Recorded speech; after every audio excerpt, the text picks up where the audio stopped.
بسم الله الرحمن الرحيم. النهارده هعمل معاكم محشي ده ورق عنب بقى، جاي من القرشيه وميت يزيد اللي هي بلد العنب. اللهم صل وسلم وبارك على سيدنا محمد، ريحته تحفه. انا بقى سلقاه النهارده بالعنق بتاعه كده بقى لفكره معينه في دماغي يعني. ديت بقى انا كنت بعمل النهارده محشي عند الحاجه، ودي بقى حلل الحاجه بقى بتبقى طعمها في المحشي تحفه اللهم بارك. انا كنت جايه من الشغل بقى، وماما قالت لي ايه النهارده هنتغدي عندنا، قلت لها خلاص هنتغدى ايه، قالت لي محشي. قلت لها انا عليا بقى الحاجات دي اللي معاكم هنا. اللهم صل وسلم وبارك على حبيبي وشفيعي رسول الله. دول 3 ربطات خضره، شبت وبقدونس وكزبره، وقطعتهم وغسلتهم كويس وقطعتهم.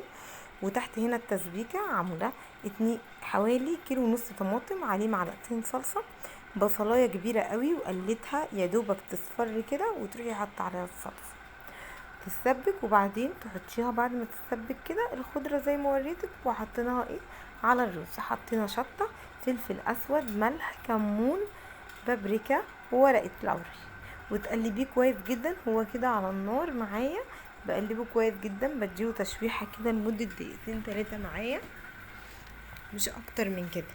دي بقى حلل الحاجه بقى، وبتدي نفس خطير بقى في المحشي عندنا. تمام. هنقلب كويس جدا لحد ما يتشوح معانا. انا عامله النهارده معاكم محشي بتنجان وكوسه وورق عنب. ورق العنب ده بقى مش عايزه اقول لكم على طعمه وريحته بقى. واحد زميلي جايبهولي، كتر خيره يعني، كل سنه لما بيجمعوا العنب بيجيب لي كده شويه. نقعد بقى نشوح فيه كده لحد ما يشرب الصوص بتاعه خالص. وهتلاقي كده ايه الصلصه كده لسه نازله تحت كده ايه، لما الرز اختلط بيها بتنزل شويه ايه، شويه سيوله كده. فديت لازم نقعد نقلب كويس لحد ما ايه يتشوح معانا سنه صغيره، مش يتشوح قوي. مش عايزه اغمق الخضره معايا، عايزه الخضره تفضل ليها ريحه كده ولون. تمام يا جماعه، شايفين انا بوريكي معايا ان لسه ايه ما تشربش، سنه بسيطه خالص. وبعد ما هنعمل كده مع بعض ونشوح، هنلاقي اللهم صل وسلم وبارك على حبيبي وشفيعي بدأ الرز يتشوح معانا. هنحشي بقى على طول البتنجان اهو. مش هنملى الصبع قوي يا جماعه، بتملي 3/4 كده علشان يبقى الرز مفرفر معاكي وكويس. وبعدين دول كميه 3 كيلو بتنجان اللهم بارك بقى عند الحاجه، فالحبايب كلها بتتجمع، فلازم ايه كلنا ايه ناكل ونشبع طبعا بقى، معزومين. فهو هنحشي. انا بحشي معاكي بوريكي بحشي، مش بملاه قوي، انا بحشيه 3/4 زي ما وريت حضرتك كده بالظبط. تمام يا بنات، مع بعض 1 و2 و3. شفتي الرز ما شاء الله بقى شكله عامل ازاي مع التسبيكه، ما اديتيله تشويحه. خلصت الكميه معاكي، ما خدتش مني 10 دقايق ايه تعبيه. دول 3 كيلو بتنجان اللهم بارك. حلل الحاجة بقى، وبتدي نفس خطير للمحشي. بتقطعي العنق بقى اللي هي في الورق العنب وتحطيها كده. المفروض لما بعمله في طاجن بقى بقطع شرايح بصل وشرايح طماطم. انا بحشي معاكي بالطريقة دي سهلة جدا. إيه الطرف بتاع الورقة، وتروحي جاية قافلة عليه بالرز، وواحدة يمين وواحدة شمال، وتلفي بس، مفيش اكتر من كده. وانتي بتلفي بتشدي كده جامد بس وخلاص.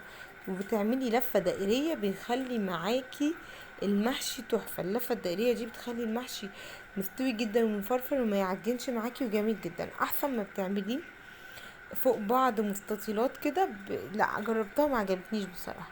اللفه دي حلوه جدا وهتعجبك. اللهم صل وسلم وبارك على حبيبي وشفيعي رسول الله. عشان بس حبايبنا اللي متجوزين جديد، اي حد لسه مش بيعرف يكون عارف. عملنا الكميه كلها معاكم اهوت، بنلف بنفس الطريقه، وهي الحله هتظبط نفسها في الاخر. تمام. بنلف لفة دائرية زي ما قلت لحضرتك.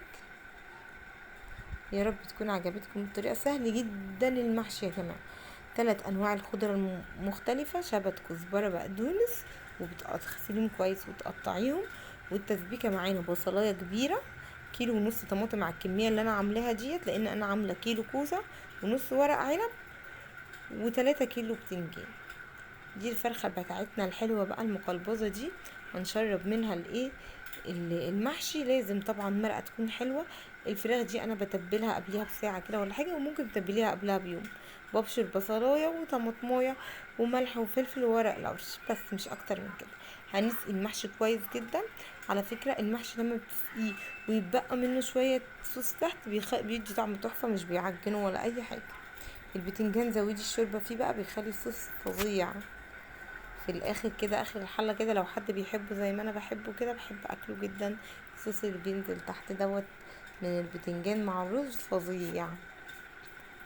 ادي دي الطريقه معايا. بشرب طبعا لحد إيه نص الحله كده، وتلفي البتنجان، تلفي الحله دائريه زي لما بعملها كده بالظبط بس، وتحطيه على نار حاميه لحد ما يغلي، وبعدين توطي النار بس، مفيش اكتر من كده. اللهم صل وسلم وبارك على حبيبي وشفيعي رسول الله.